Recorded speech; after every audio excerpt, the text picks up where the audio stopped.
Students कैसे हो। उम्मीद है आप अच्छे से होंगे। एक बार फिर से आपका स्वागत है फ्लाइट स्टडी 90 में। तो आज हम बात करने वाले हैं प्रश्नावली 3 पर। दो चरों वाले रैखिक समीकरण युग्म, दो चरों वाले रैखिक समीकरण युग्म पर बात करते हैं।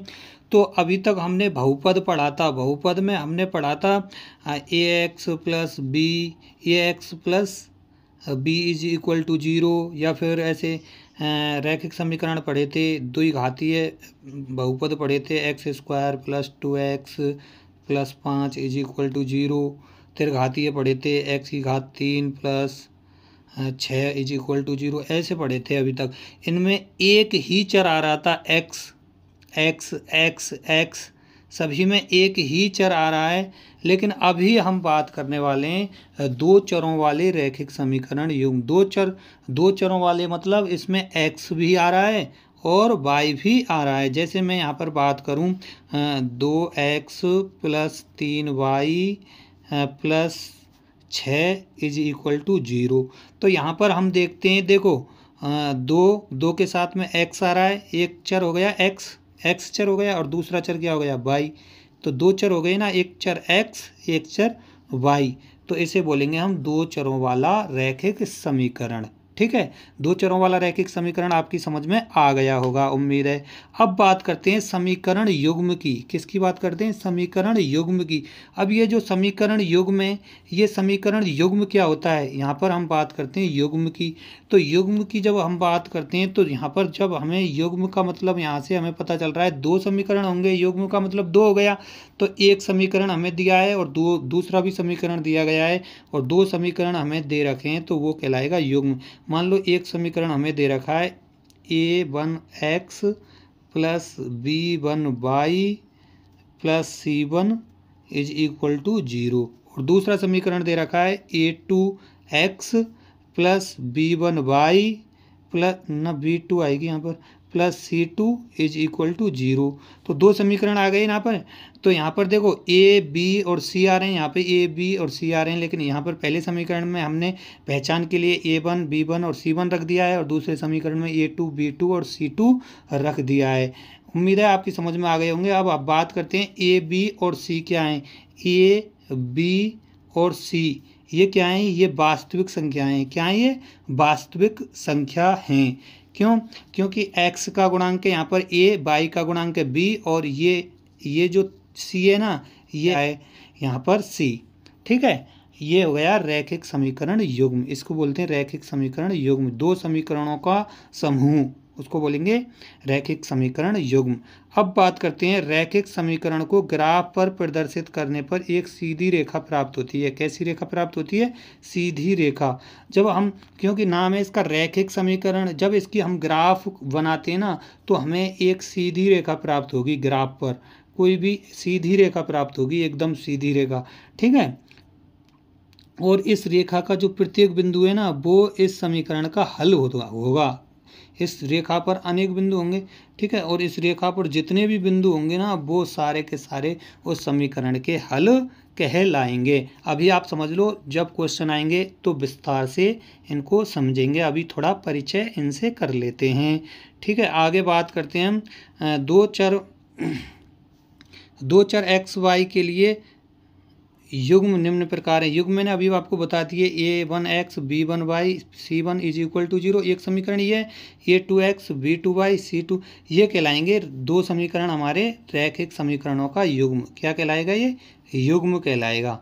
ठीक है, अब इसके जब हम हल निकालेंगे ना, रैखिक समीकरण युग्म के दो समीकरण हमें दे दिए और इनके जब हम हल निकालेंगे ना, तो हल किस प्रकार से निकालेंगे? इनके हल निकालने के लिए हमें दो विधियों का प्रयोग करते हैं। कितनी विधियों का प्रयोग करते हैं? दो विधियों का।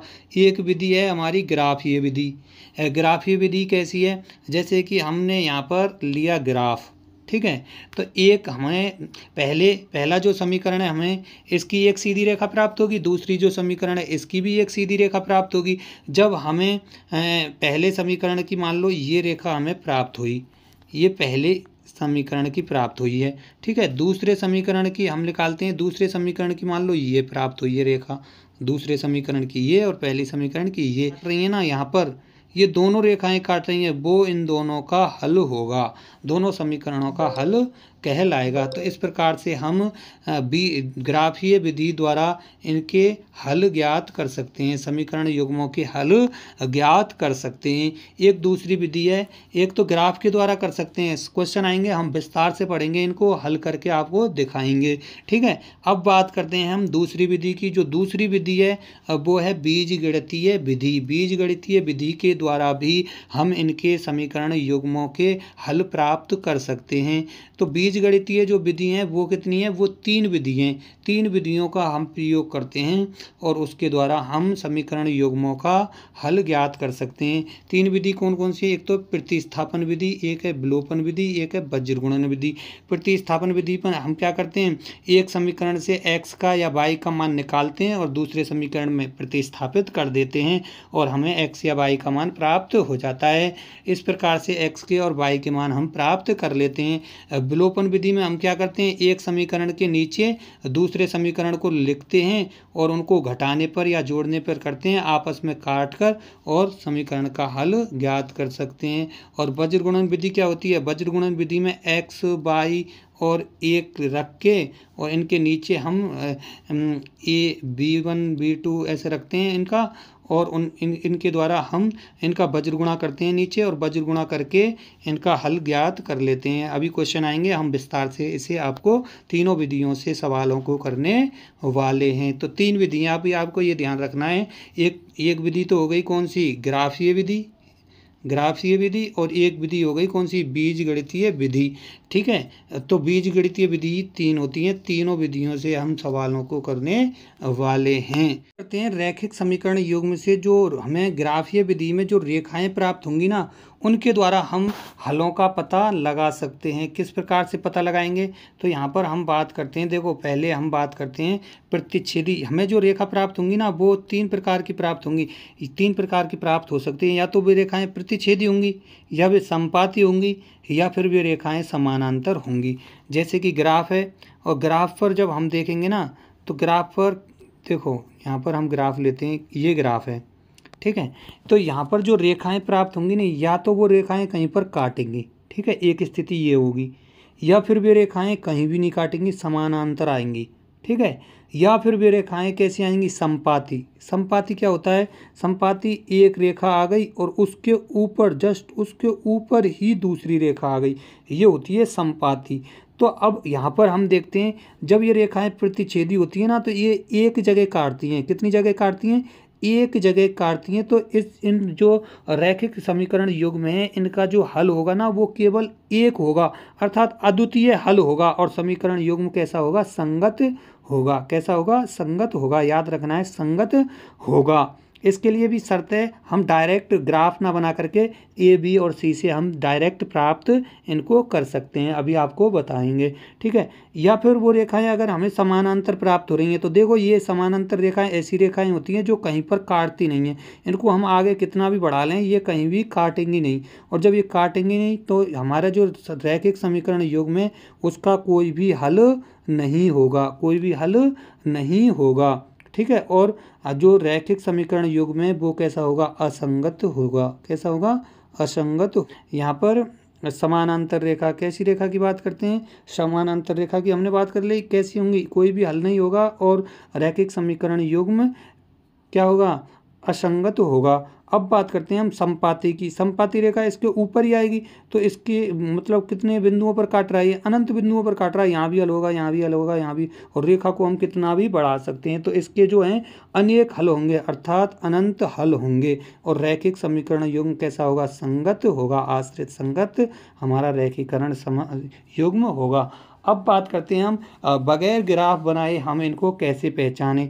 तो बगैर ग्राफ के हम कैसे पहचान सकते हैं, यहाँ पर देखो एक बार फिर, कोई भी हमें रैखिक समीकरण दे रखे हैं, कौन से 2 समीकरण में यहाँ पर लेता हूँ, a1x plus b1y plus c is equal to 0।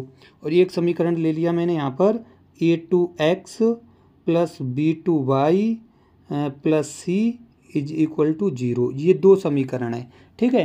तो अब हम यहाँ पर इनकी a b c की तुलना करते हैं। a1 ये हमारा, b और a2 ये, तो a1 बटा A2 कर दें, A1 बटा A2 और इसके बराबर में रखते हैं B1 बटा B2, B1 बटा B2। अगर ये हमारे बराबर नहीं आते हैं तो हम यहाँ से डायरेक्ट सीधा पहचान लेंगे कि रेखा प्रतिच्छेदी होंगी। कैसी रेखा होंगी? प्रतिच्छेदी रेखा होंगी, प्रतिच्छेदी रेखा होंगी। कैसी रेखा होंगी? प्रतिच्छेदी। और जब प्रतिच्छेदी रेखा होती हैं एक दूसरे को काटती हैं तो उसका कितना हल होता है? एक हल होता है। तो इसका कितना हल होगा? एक हल होगा, एक हल होगा। और समीकरण युग्म कैसा होगा? संगत समीकरण युग्म होगा। ये आपको नोट कर लेना है, याद रखना है, ठीक है। अब हम दूसरी स्थिति देखते हैं। दूसरी स्थिति में हमें क्या प्राप्त होता है? दूसरी स्थिति देखो, दूसरी स्थिति में हम देखते हैं जब A1 बटे A2 निकालते हैं, A1 बटा A2 is equal to B1 बटा B2 हैं, इज इक्वल टू C1 बटा C2।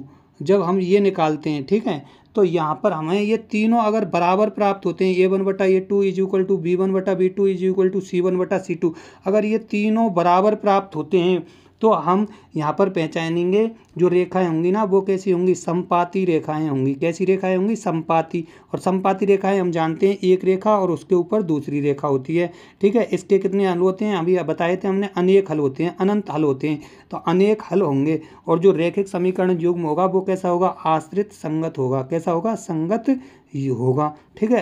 अब बात करते हैं एक और स्थिति की। एक और स्थिति क्या आती है? जब हम A1 बटा A2 निकालते हैं इज इक्वल टू B1 बटा B2 निकालते हैं, ठीक है, B1 बटा B2, और ये अगर C1 बटा C2 निकालते हैं इसके बराबर नहीं आता है। A1 बटा A2 बराबर है B1 बटा B2 के, लेकिन C1 बटा C2 के बराबर नहीं आता है। तो इससे हम पहचान लेंगे रेखा कैसी होंगी? समांतर रेखा होंगी। कैसी रेखा होंगी? समांतर रेखा होंगी। और जब समांतर रेखा होती है ना इस प्रकार से, ये कहीं भी काटती नहीं है तो कोई भी हल नहीं होगा, एक भी हल नहीं होगा। क्या नहीं होगा? कोई हल नहीं होगा, नहीं होगा, ठीक है। तो और हम यहाँ पर देखते हैं कोई भी हल नहीं होगा। और रैखिक जो समीकरण युग्म है वो कैसा होगा? असंगत। कैसा होगा? असंगत युग्म होगा, ठीक है। आज के लिए इतना ही, आगे हम बात करते हैं प्रश्नावली पर, ठीक है। थैंक यू, धन्यवाद।